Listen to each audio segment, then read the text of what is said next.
Welcome to UNRISD.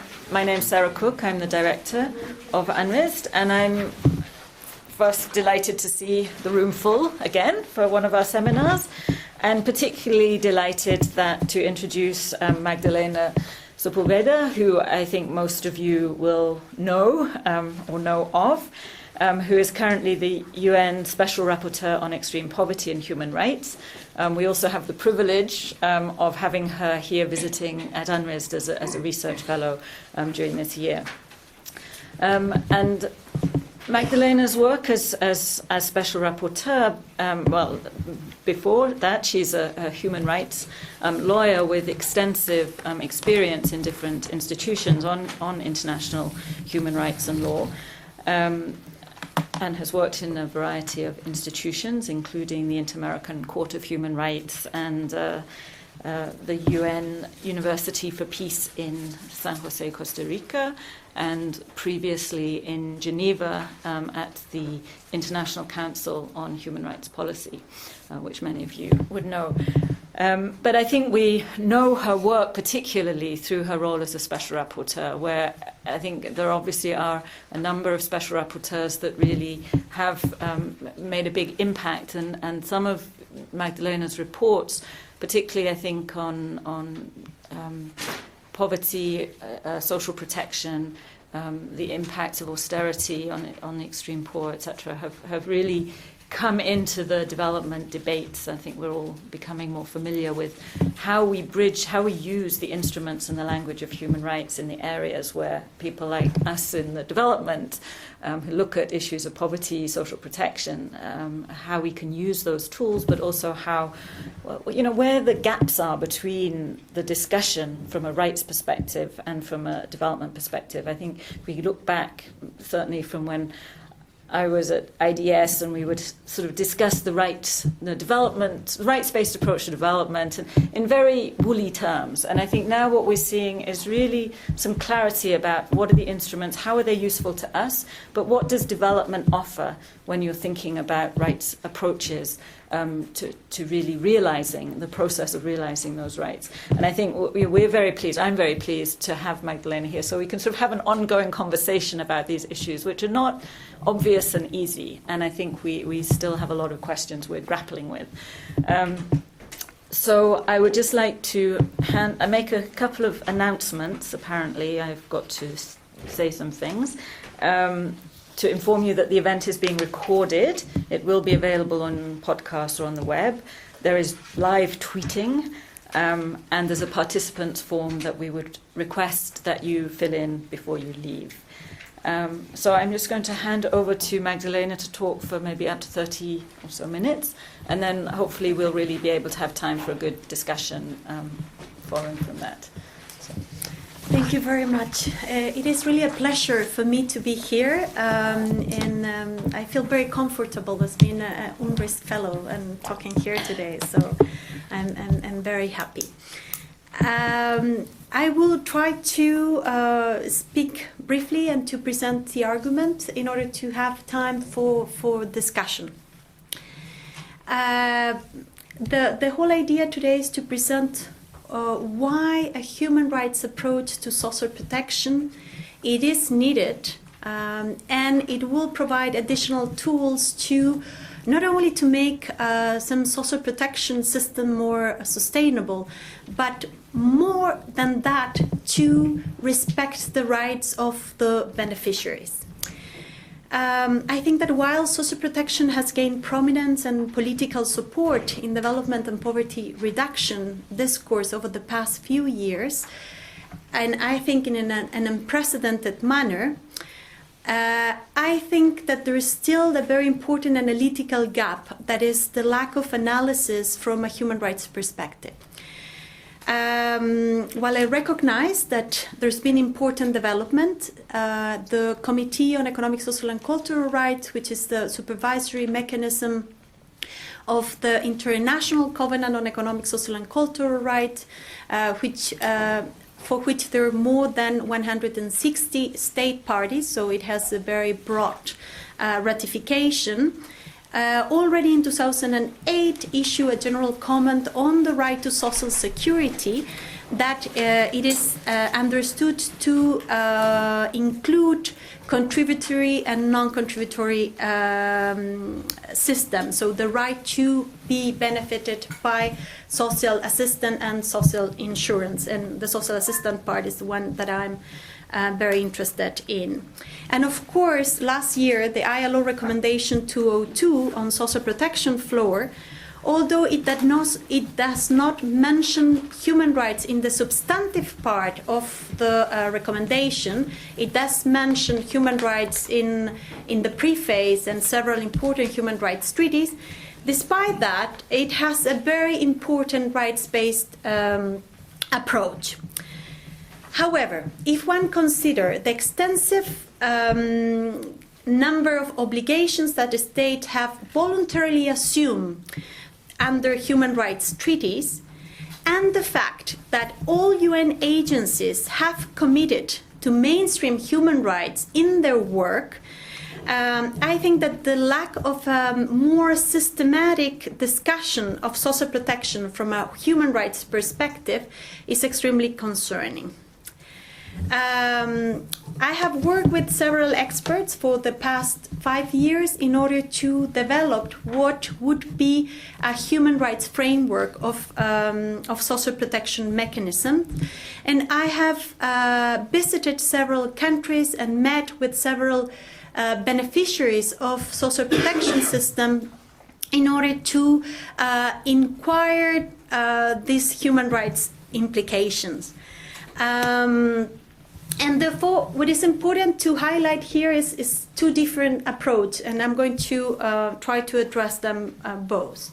On the one hand, I think that there is a strong evidence that social protection system can assist states in fulfilling their obligation under national, regional, and international human rights law to ensure the enjoyment of minimum essential level of economic, social, and cultural rights.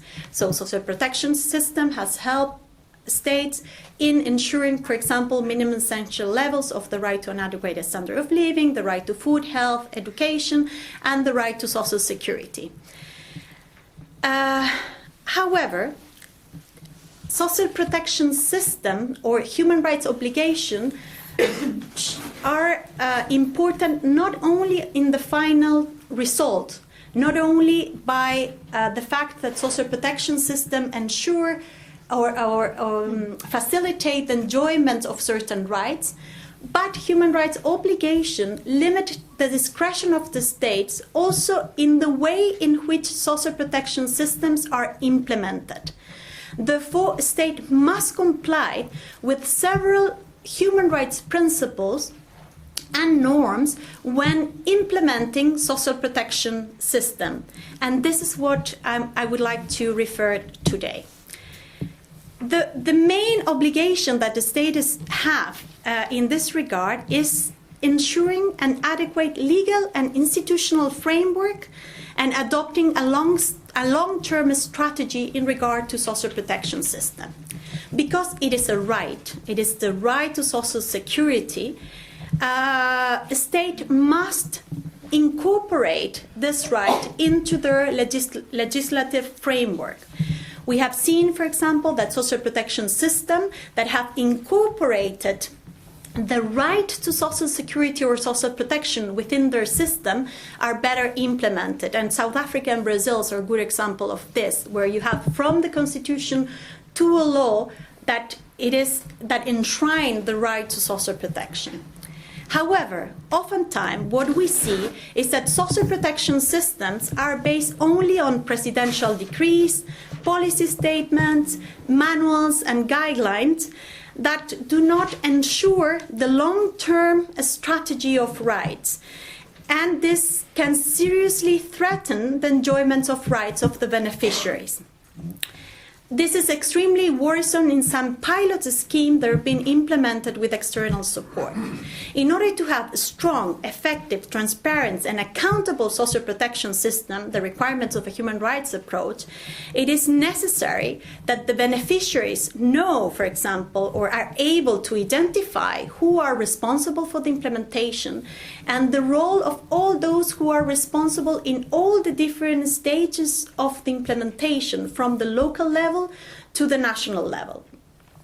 We have seen that when this is not done, there's been important threats and violations to the rights of the beneficiaries. For example, in Nicaragua, the Red de Protección Social, who was a program that it was implemented for a period of time, it was abruptly cancelled with a change of government, because it was not established in the legal and political system. In Guatemala, for example, a conditional cash transfer program, Mi Familia Progresa, was implemented or began his implementation without even have a registration system of the beneficiaries. This was not the only problem in Guatemala, but because of the lack of institutional and political and legal framework, it was politically manipulated. It didn't depend, so this program was not implemented by any ministry. It was implemented by the wife of the president, so the office of the wife of the president. This is pure charity. I mean, the wife of presidents in Latin America dedicate to charity. Then, if we say that this is a right, what we are stressing is that the right to social security is not charity, it's a right. So this implementation without the adequate institutional framework, of course, was open to corruption and political manipulation.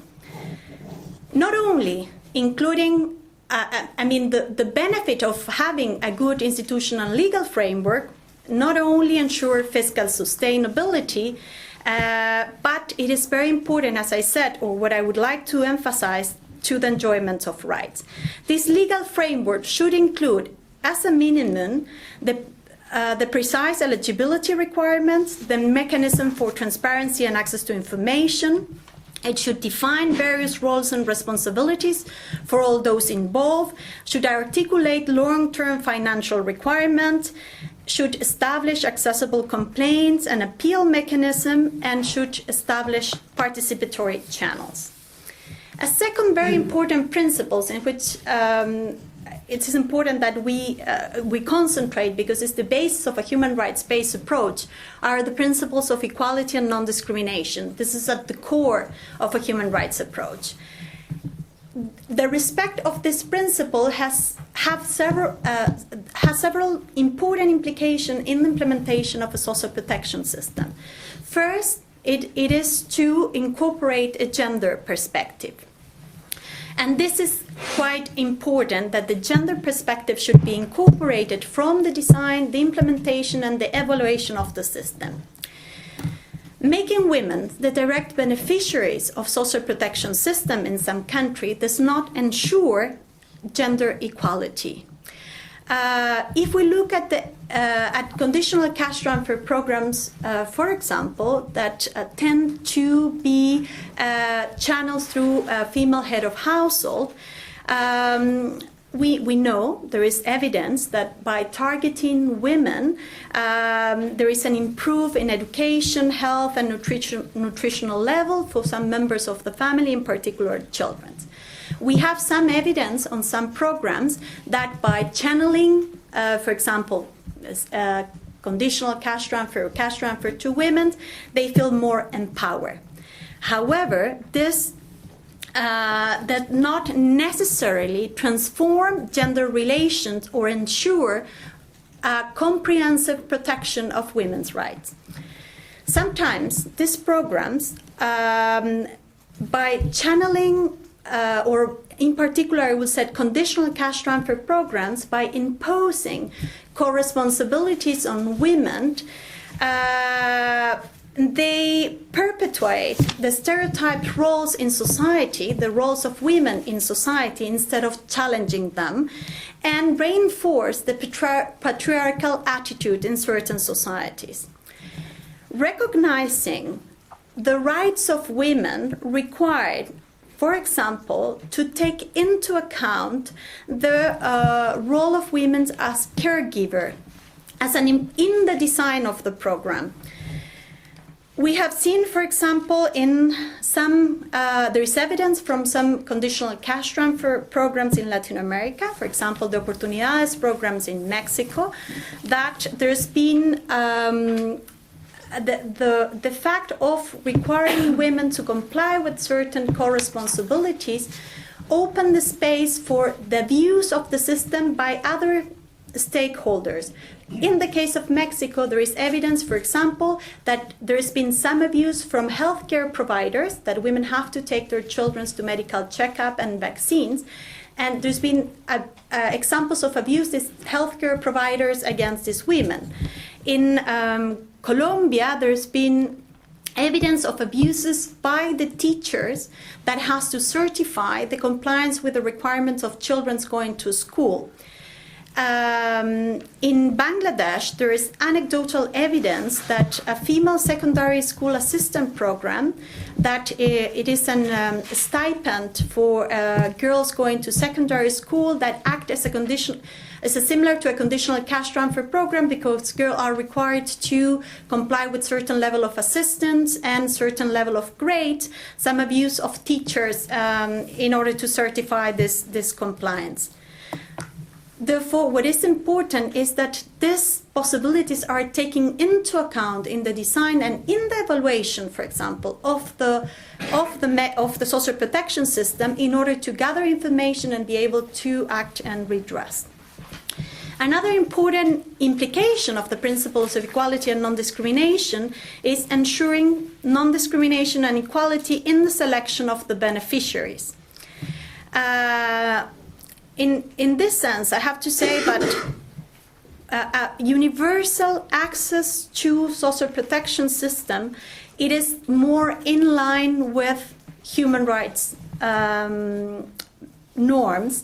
However, human rights do not preclude the fact that sometimes there is a possibility, due to limitation in resources, to have a progressive implementation of a universal system, but the aim should be a universal system.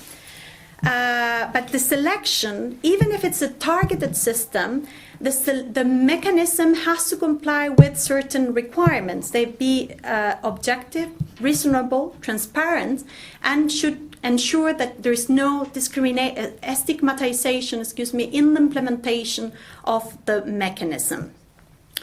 Why universal programs are more in line with human rights? Well, they avoid stigmatization, they reduce opportunities for corruption, and also have other benefits like lower administrative cost. But overall, they're best situated to satisfy with the human rights obligation. When, for example, and this is important to look in every specific case, but if there is a mean testing a mechanism or a proxy mean test mechanism to implement a social protection system, immediately the system becomes more complex and more opaque, making the eligibility requirements for the beneficiary very difficult to grasp. If the beneficiaries do not know why they are or they are not receiving the benefit, this impairs their ability to scrutinize and monitor the system, and more importantly, impede their right to claim their entitlement. Therefore, it really has a difficulty in that regard. This, of course, can be minimized. But what I'm trying to stress here is that these issues that making opaque or complex the mechanism, that the beneficiaries might not understand, are issues that need to be taken into account beforehand, as well as the potential of intra-community conflict that a very tight proxy mean test mechanism can produce. Community targeting mechanism can also have raised concern from a human rights perspective. If they're implemented by a community that is not well trained, or there are not sufficient monitoring mechanism to ensure that there are no abuses, what might happen is that this community targeting mechanism can reinforce the power structures in the community or patron-client relation, as well as local gender norms. For example, there is evidence that in the implementation of some community targeting mechanism, some women that are considered of low reputation by the community, that has been abandoned by their husband, or older women accused of witchcraft, they are not benefiting from the program because the community take the rational decision to exclude them. So the community target mechanism should also take into account and should build in mechanism to avoid further exclusion of certain already very excluded women in the community, for example, or it might be minorities or any other ground of discrimination. It is important to assess the impact of the methodology in terms of minimizing the exclusion or the potential exclusion of beneficiaries. In short, from a rights perspective, inclusion and exclusion errors are not the same. Of course, an exclusion error is much more grave, if you want, from a rights perspective. When policymaker has to take this decision whether or not to have more inclusion or exclusion error, I would say that from a rights perspective, it will be better to have, let's say, the Brazilian approach in oportunidades, that they assume that although they might have inclusion errors, they're trying to minimize exclusion errors. Equality and non-discrimination also requires the compliance with what in human rights called the A standards, the accessibility, adaptability, acceptability, and adequacy of the social protection system.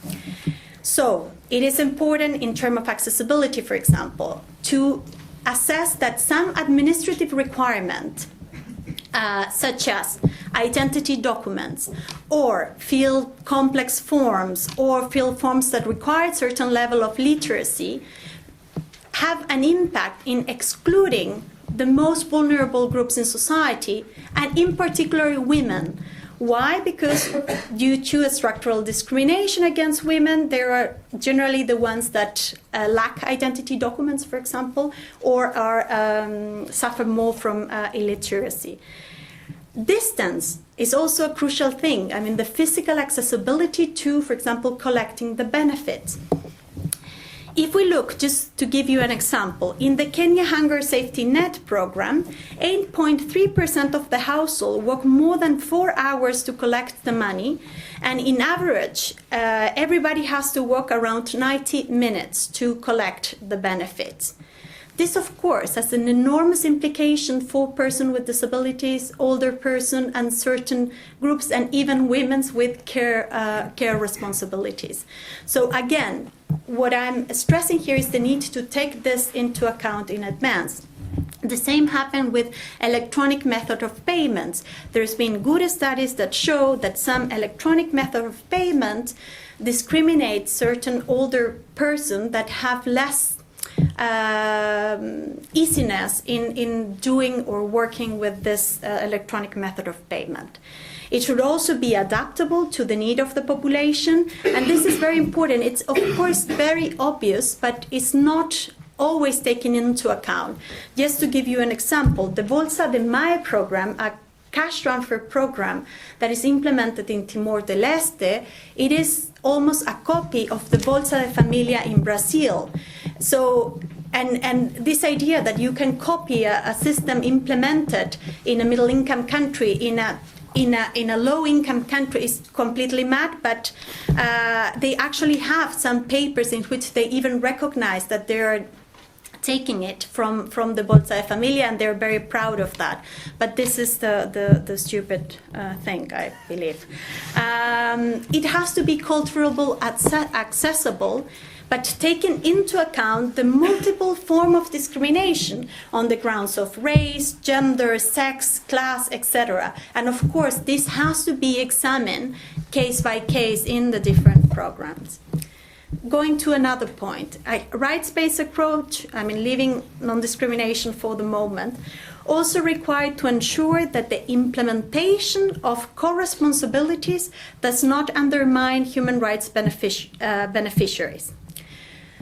The arguments in favor of imposing co-responsibilities in some generally cash transfer programs, but in some other programs as well, as I said, for example, the Bangladesh stipend, secondary girls stipend program, act as similar to a conditional programs that required certain conditions. So I'm talking conditions in general.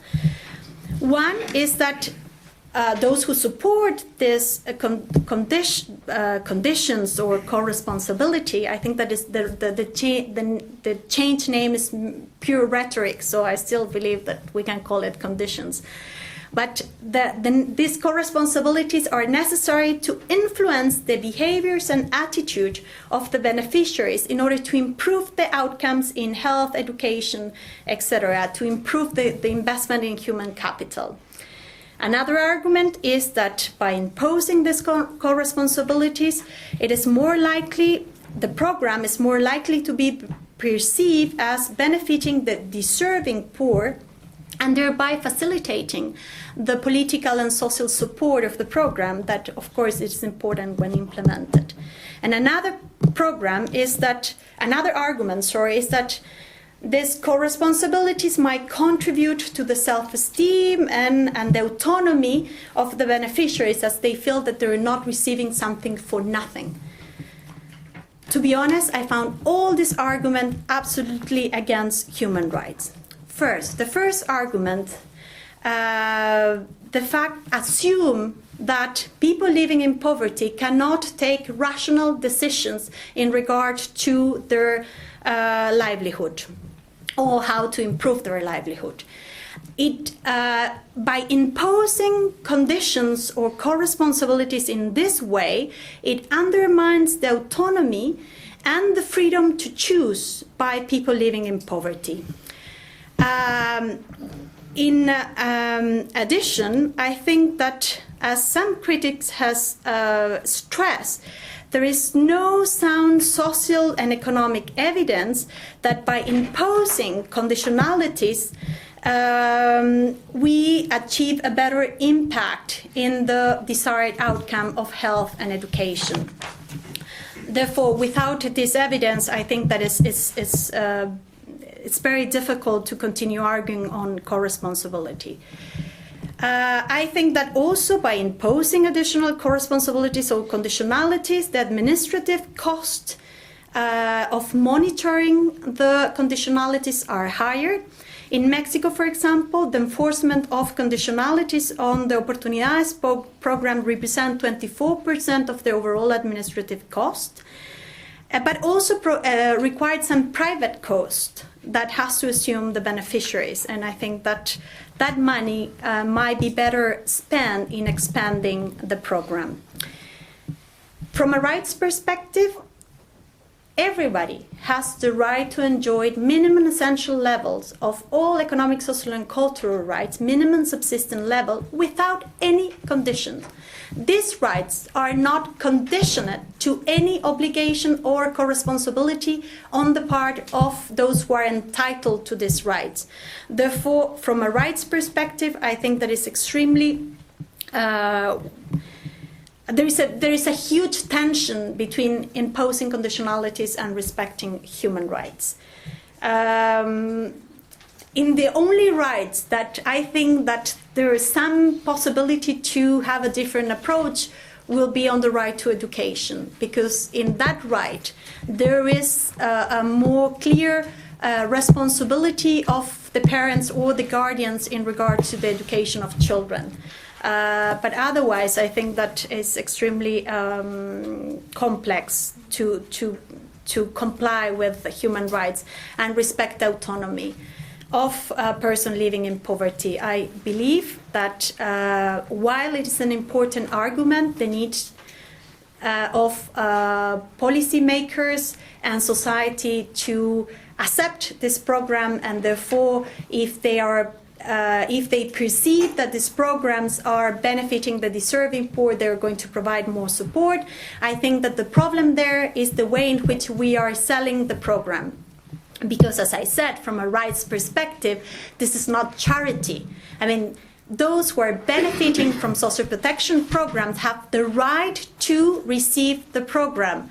Therefore, this is not a way in which we can argue, oh no, they're going to feel better if they sign something, if they comply with the responsibility, because they're going to feel that they're not receiving something for nothing. No, I mean, we have to sell the program, really establishing from the start that what they are receiving is that something that they're entitled for, and this implies several other rights that they have as in regard to monitoring the program and making administrators of the program accountable for the way in which they're implementing the program.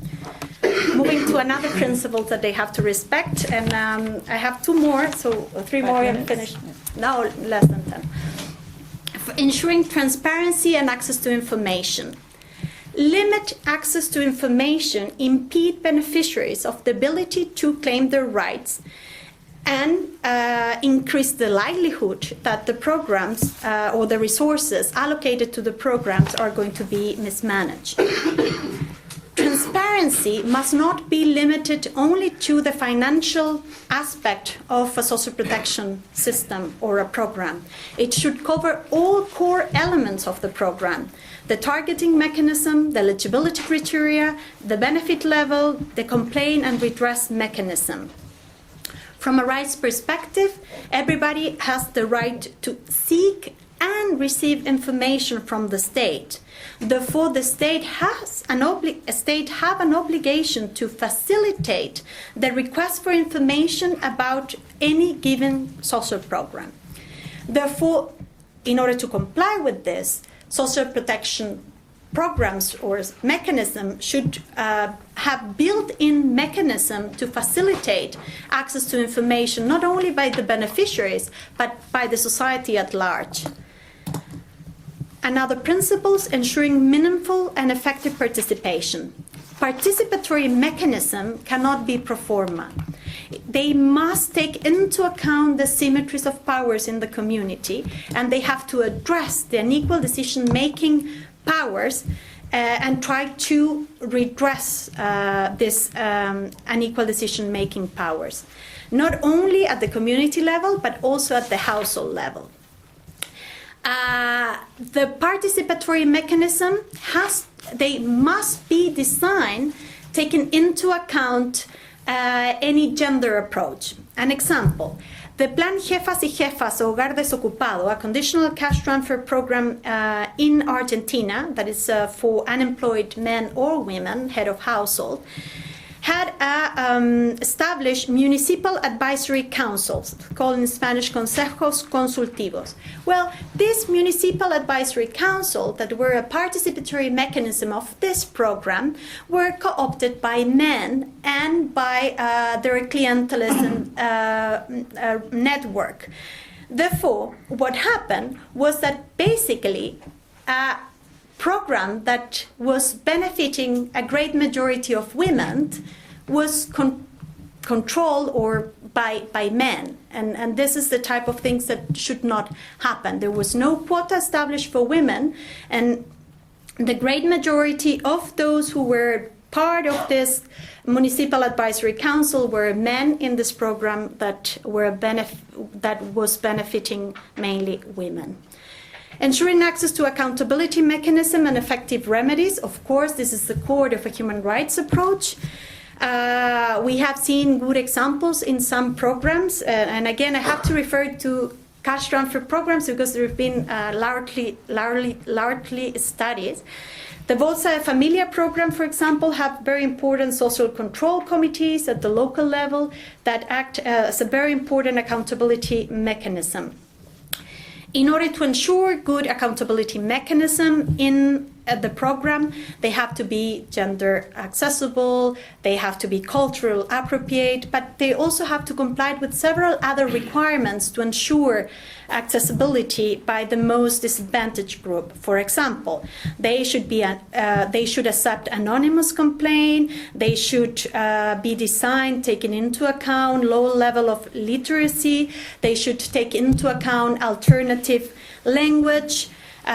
In Brazil and Mexico, for example, toll-free numbers in some social programs have proved to be very effective mechanism of accountability and monitoring. And as I said, it has to be taken into account all different grounds of discrimination.